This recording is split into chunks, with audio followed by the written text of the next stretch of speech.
हम लोग मारवाड़ी हैं तो बचपन से कहते थे ठगाए ठाकर बाजे।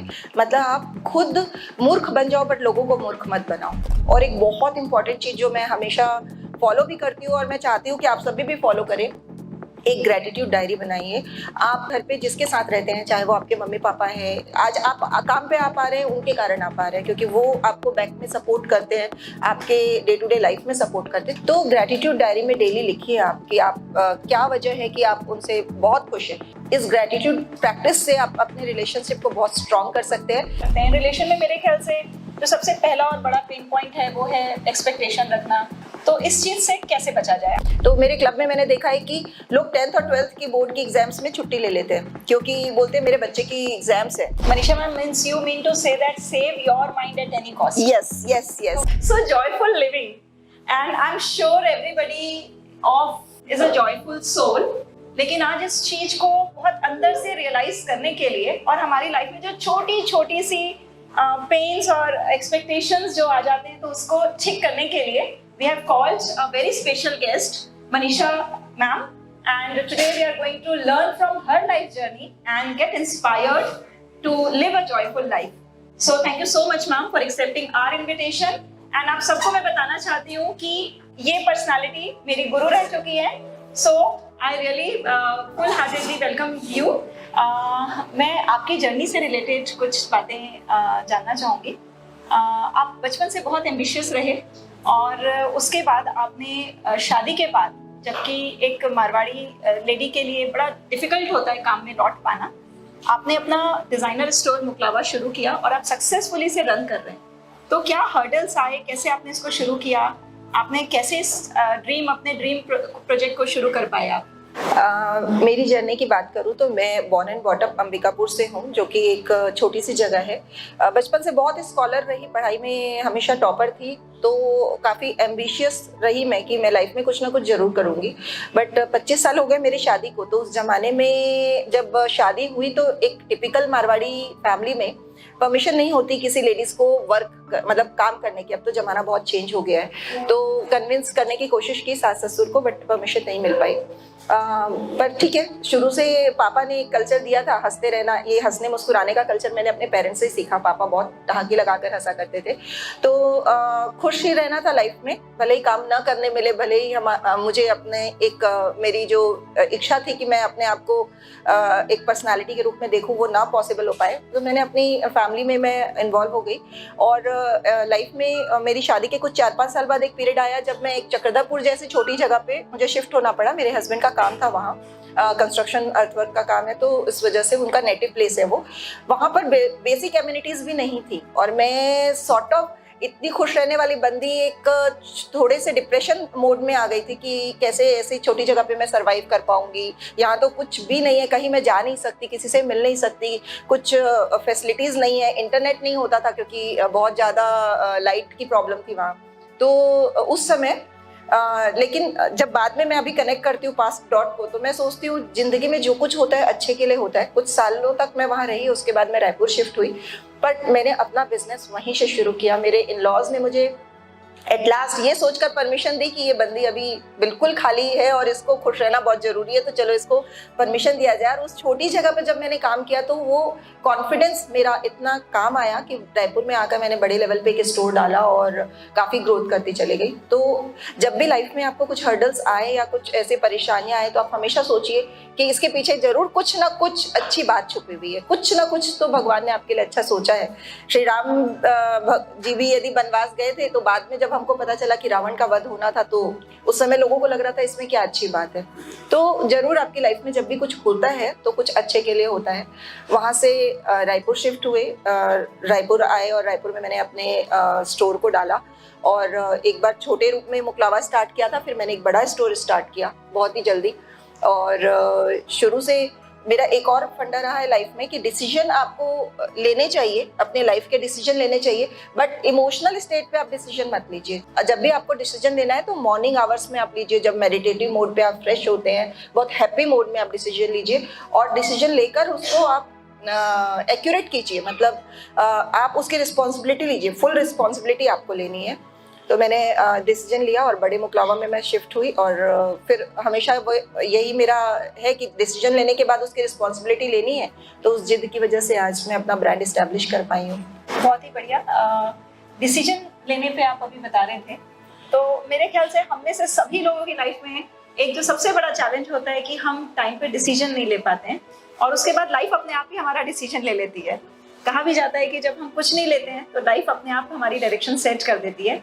इसमें थोड़ा सा हमें और एनलाइटन करें मनीषा मैम कि किस तरह से एक डिसीजन हम ले लाइफ में, क्योंकि हमारा बहुत बार ऐसा मौका आता है कि हम स्टक हो जाते हैं, हमें समझ नहीं आता कि इस रास्ते जाएं कि उस रास्ते जाएं। ऐसे में हमने देखा है कि आप एक कॉन्फिडेंट डिसीजन मेकर रहे, आपने टाइमली डिसीजंस लिए, जैसे कि आपने बताया कि एक मुकलावा का छोटा स्टोर से आपने बड़े स्टोर पे टाइमली जंप किया और फिर आपने उस डिसीजन को राइट किया। तो किस तरह से हम डिसीजन को और बेटर और बेस्ट अपना बना सकते हैं? क्या कोई राइट डिसीजन और रॉन्ग डिसीजन भी होता है, या आप उसको एक्सेप्ट करके उसको राइट बना सकते हैं, जैसा कि आप अभी बता रहे थे? कोई भी डिसीजन राइट और रॉन्ग तो होता ही नहीं है। बचपन से मैंने हमेशा पेरेंटिंग पे इसको माना है कि मेरे पापा ने मुझे डिसीजन मेकिंग की ये एबिलिटी सिखाई थी। वो बचपन से बहुत फेथ किया करते थे कि मेरी बेटी बहुत ऊंची उड़ान भरेगी और बहुत सही आगे जाएगी। मैं मतलब एज ए यहाँ पे तो खैर अभी आप लोग में से बहुत कम लोग पेरेंट्स हैं, बट मैं ये बताना चाहूँगी कि जो लोग पेरेंट्स हैं वो अपने बच्चों के डिसीजंस आप लोग मत लीजिए, उनको लेने दीजिए। वो गलत लें वो सही लें, बट उनके डिसीजंस अभी मैं बहुत बार देखती हूँ। जैसे मेरे क्लब में अभी जैसे 150 लेडीज का एक क्लब मैंने बनाया हुआ है, तो मेरे क्लब में मैंने देखा है कि लोग 10th और 12th की बोर्ड की एग्जाम्स में छुट्टी ले लेते हैं, क्योंकि बोलते हैं मेरे बच्चे की एग्जाम्स है। अरे मम्मी को छुट्टी क्यों लेनी है? 10th 12th बोर्ड की एग्जाम है, बट मम्मी छुट्टियां क्यों ले रही है? क्योंकि मम्मी को उसके बिहाफ में पूरी मेहनत करनी है। मेरा बेटा या बेटी आगे क्या पढ़ेगा, आगे किस लाइन में जाएगा, उसके लिए मम्मियाँ रिसर्च कर रही हैं। तो मैं ये चाहती हूँ कि कभी भी आप अपने बच्चों के बिहाफ में डिसीजन मत लीजिए। तो मेरे पेरेंट्स ने हमेशा मेरे पे फेथ किया कि नहीं, तुमको अपना डिसीजन लेना है, और मैंने सेम थ्योरी अपने बच्चों पे अप्लाई की। उनको अपने डिसीजंस खुद लेने दिए। हम जस्ट एक मेंटर, एक कोच की तरह उनको हेल्प कर सकते हैं, बट डिसीजंस खुद लेने चाहिए, क्योंकि जब आप खुद लेते हैं तभी आप उसकी 100% रिस्पॉन्सिबिलिटी भी लेते हैं, और तभी आप कोई भी डिसीजन सही और गलत तो होता नहीं। 2 रास्ते हैं, आपको चुनना है और आगे बढ़ना है, तो डिसीजन लेना चाहिए, ये बहुत इंपॉर्टेंट है। मनीषा मैम, क्या हम ऐसा सोच सकते हैं कि अगर किसी चीज में हमें 70% भी अपने मतलब की चीज नजर आ रही है तो जस्ट गो फॉर इट, क्योंकि परफेक्शन शायद कभी भी नहीं मिलेगा? Yes of course. Manisha ma'am, यहाँ पे हमारे बहुत सारे यंग हमारी जो ऑडियंस है और जो स्टील मिंट की, बिग मिंट की जो टीम है, हमें से बहुत सारे लोग यंग हैं, और यंग लोगों के लाइफ में एक चैलेंज आता है, एक तो लाइफ पार्टनर को सेलेक्ट करना, और अगर सेलेक्ट कर लिया तो उसके साथ एडजस्ट करना। ये challenge I am sure everybody faces at some or the other point of the time. और why life partner only? There are people who are facing issues with their family members, parents, sisters, siblings and many other things. तो आपको क्या लगता है कि कैसे हम इस चीज को हैंडल करें, कैसे हम रिश्तों को एक्सेप्टेंस में लाएं, और कैसे हम बेहतर खुश रहें, क्योंकि उसका पूरा इफेक्ट कहीं ना कहीं हमारे काम पे, हमारे मूड पे रहता ही है। हम सबने ये गाना सुना है ना, कहीं कभी किसी को मुकम्मल जहां नहीं मिलता, कभी जमी तो कभी आसमान नहीं मिलता। तो रिलेशंस में ये गाना बहुत ज्यादा फिट बैठता है। यदि आप चाहे वो हस्बैंड वाइफ का रिलेशन बोले, माँ बाप बच्चों का रिलेशन बोले, या फिर किसी भी तरह के रिलेशन में, फैमिली में कोई भी रिलेशन है, हमको हमेशा एक ग्रिपिंग रहती है, यार ये ऐसा क्यों नहीं है, ये ऐसा क्यों नहीं करते हैं, या मुझे ही ऐसे लोगों के साथ क्यों रहना पड़ता है, या ऐसा जो भी फ्रेंडशिप में भी ये चीज़ होती है। तो मैं ये मानती हूँ कि रिश्ते हमेशा तभी स्ट्रांग होते हैं, रिलेशनशिप में हार्मनी तभी होती है जब आप गिविंग मोड में होते हैं। आप रिसीविंग मोड में मत रहिए, आप एक्सपेक्टेशन मत रखिए। प्यार हमेशा दिया जाता है, आप उम्मीद रखते हैं कि वो मेरे लिए, मैंने उसके लिए इतना किया और उसने मेरे लिए कुछ भी नहीं किया। ये वाली एक्सपेक्टेशन की वजह से ही आजकल इतने डाइवोर्स केसेस भी हो रहे हैं कि लोग बहुत ज़्यादा एक्सपेक्टेशन से आते हैं कि मेरे लॉज मेरे लिए ये नहीं करते, मेरे हस्बैंड। यहाँ तक मैंने इतना भी सुना है कि यदि वाइफ काम पे जा रही है तो पीछे से हस्बैंड को घर संभालना चाहिए। नहीं, आपको अपनी जिम्मेदारियाँ करनी है, आपको अपनी लाइफ को हैप्पीली आप जितना कुछ कर सकते हैं वो करना है, लेकिन आपको रिश्तों में कभी भी मांगना नहीं है। और एक बहुत इंपॉर्टेंट चीज़ जो मैं हमेशा फॉलो भी करती हूँ और मैं चाहती हूँ कि आप सभी भी फॉलो करें, एक ग्रेटिट्यूड डायरी बनाइए। आप जो भी घर पे जिसके साथ रहते हैं, चाहे वो आपके मम्मी पापा है, आज आप काम पे आ पा रहे हैं उनके कारण आ पा रहे हैं, क्योंकि वो आपको बैक में सपोर्ट करते हैं, आपके डे टू डे लाइफ में सपोर्ट करते हैं, चाहे जो भी मेंबर हो जिनके साथ भी आप रहते हैं, चाहे आप फ्रेंड्स के साथ रह रहे हैं। तो ग्रेटिट्यूड डायरी में डेली लिखिए आप कि आप क्या वजह है कि आप उनसे बहुत खुश हैं। मैं ये मान नहीं सकती कि किसी भी इंसान में कोई खूबी ना हो, चाहे वो कितने भी बुरे क्यों ना हो, उसमें एक ना एक खूबी होगी, और उस खूबी को आप जरूर लिखिए और डेली लिखिए। इस ग्रेटिट्यूड प्रैक्टिस से आप अपने रिलेशनशिप को बहुत स्ट्रॉन्ग कर सकते हैं, ये मेरा स्ट्रांगली मानना है और मैं इसको प्रैक्टिस करती हूँ। और मैं चाहती हूँ कि आज के बाद स्टिलमेंट की टीम भी इस चीज को प्रैक्टिस करे, तभी वो रिश्ते बहुत स्ट्रॉन्ग हो पाएंगे। बहुत बार हम लोग ओवर थिंकिंग में चले जाते हैं, मतलब कई बार हम एक ही चीज को इतनी बार सोचते हैं और हर्ट हो जाते हैं।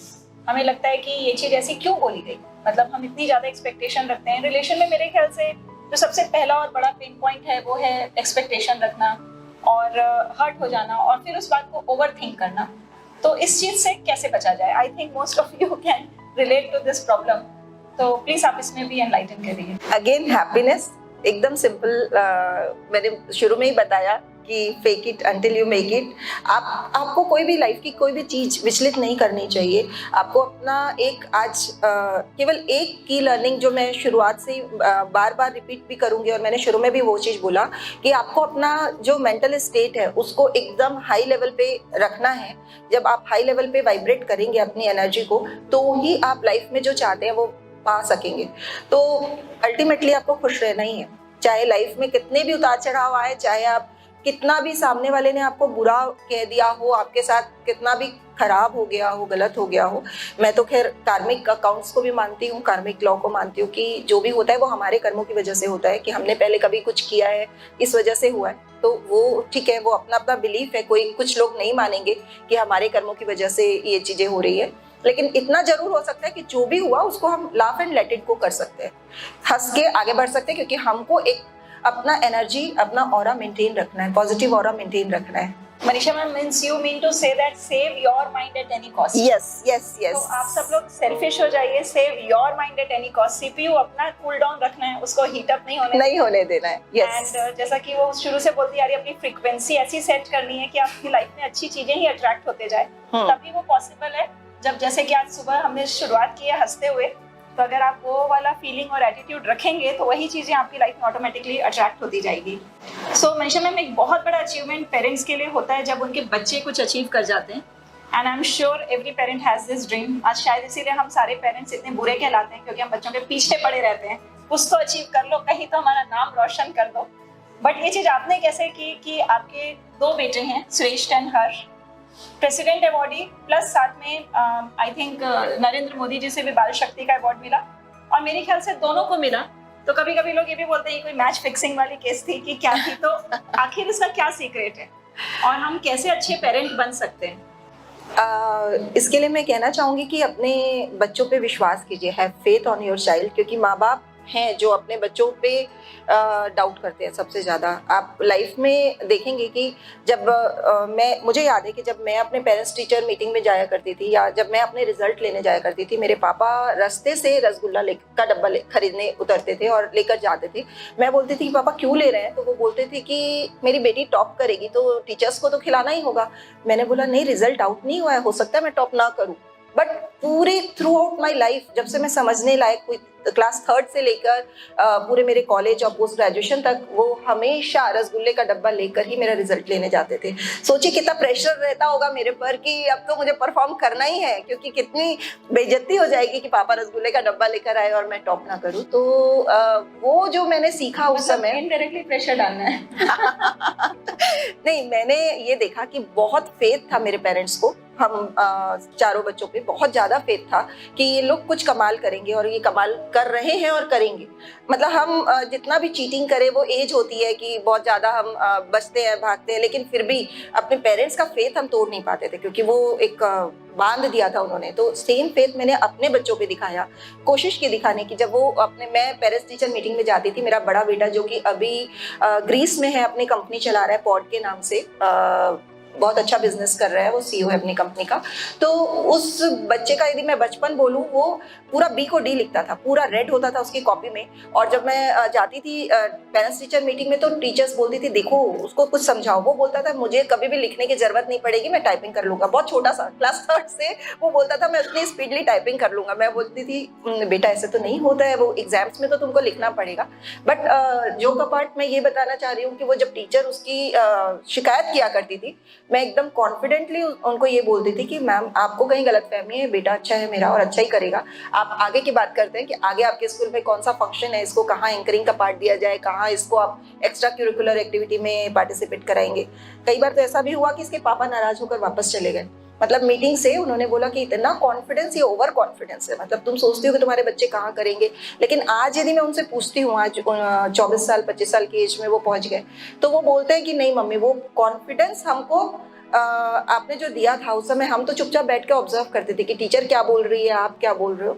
तो वो कॉन्फिडेंस ही है जो हमको यहाँ तक लेकर आया है। तो मैं ये बोलती हूँ कि सबसे की पॉइंट जो है पेरेंटिंग का, कि आप कॉन्फिडेंस रखो अपने बच्चों पर। और जो मैंने बताया, डिसीजन मेकिंग स्किल बचपन से ही डेवलप करनी है आपको, उनके बिहाफ में डिसीजंस नहीं लेने हैं। मतलब अभी भी मैं कई पेरेंट्स के जब कॉल आते हैं कि क्या जमता है इसको, 12th के बाद क्या लेना चाहिए या 10th के बाद क्या लेना चाहिए, साइंस में जाना चाहिए या आर्ट्स स्ट्रीम में, मुझे लगता है तुम क्यों बात कर रहे हो इस टॉपिक पे, बच्चों को बात करने दो। आपको जस्ट एक मेंटोर बनना है, गाइड बनना है। आप उसके लाइफ के डिसीजंस मत लो। जब वो खुद लेंगे ना और फिर वो डिसाइड करेंगे तो उसकी रिस्पॉन्सिबिलिटी लेंगे। तो मैंने अपने बच्चों को कभी वो 12th के बाद फॉरेन पढ़ने गए तो कई लोगों ने मुझे बोला तुमने कैसे सोचा कि वो फॉरेन, मैंने बोला मैंने नहीं सोचा, उनको सोचने का मौका दिया कि तुमको सोचना है। तो यही मैं कहना चाहूंगी कि हमेशा बच्चों के लिए तो कि आप बच्चों पे फेथ रखें और उनको अपने लाइफ के डिसीजंस खुद लेने दें। मनीषा मैम, आप एक बहुत बड़ा ग्रुप चलाते हैं रोटरी एलिगेंस का, और इस ग्रुप को आपने फाउंड किया बहुत ही कठिन सिचुएशन में। आई एम श्योर अबाउट इट कि वो लाइफ का एक टर्निंग पॉइंट भी था आपके लिए। एंड इस ग्रुप को फाउंड करने के बाद एक अच्छी लीडरशिप क्वालिटी दिखती है, तभी लोग जुड़ते चले जाते हैं और फेथ करते हैं और आपको और कंटिन्यू करना चाहते हैं एज अ प्रेसिडेंट। तो किस तरह की एक लीडरशिप क्वालिटी किसी में होनी चाहिए, उसके लिए क्या सीक्रेट है जो आप फॉलो करते हैं? So people do like to follow you. So what are the leadership qualities one should have? मेरी बात करूं तो ये एक लेडीज का ग्रुप है, रोटरी एलिगेंस के नाम से मैंने बनाया, और 6 मंथ में मैंने 150 लेडीज का ये ग्रुप फॉर्म किया।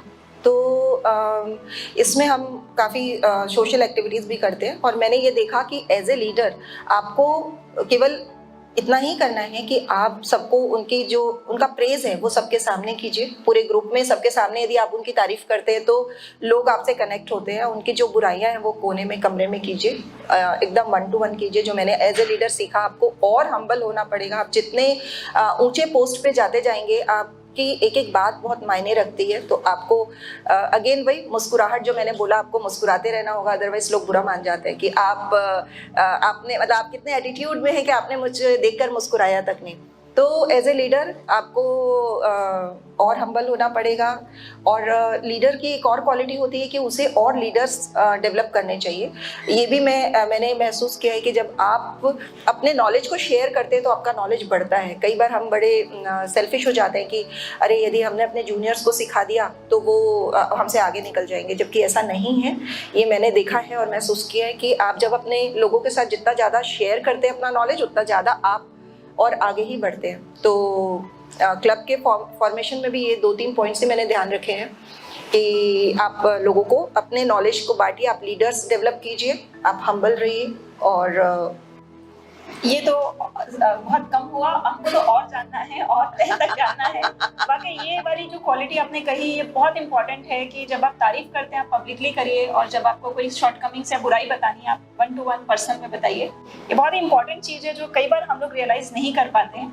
और हम being a mom and dad भी हम ये कर देते हैं मिस्टेक्स, हम बच्चे को पब्लिकली डांट देते हैं, और मेरे को लगता है कि ये बिल्कुल भी नहीं करना चाहिए। बिल्कुल अभी कुछ समय पहले मैं खुद अपना एग्जांपल दे रही हूँ कि मैंने अपनी बच्ची की कुछ गलती उसके पापा के सामने बता दी, तो फिर उसने कहा कि ठीक है ये मैंने गलती की थी, पर आपने पापा के सामने कैसे बोल दिया।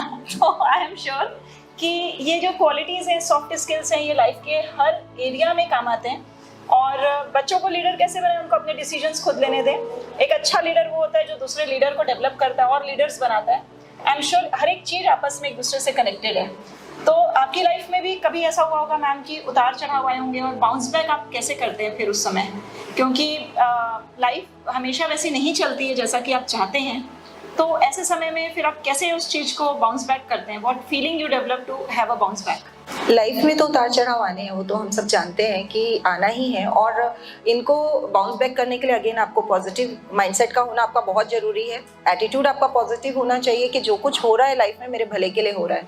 जब भी ये बोलना बहुत आसान है कि जो कुछ हो रहा है मेरे भले के लिए हो रहा है, जब आप फंसते हैं ना तो ऐसा लगता है भगवान मेरे साथ ही ऐसा क्यों कर रहा है। ये हर इंसान की फितरत है।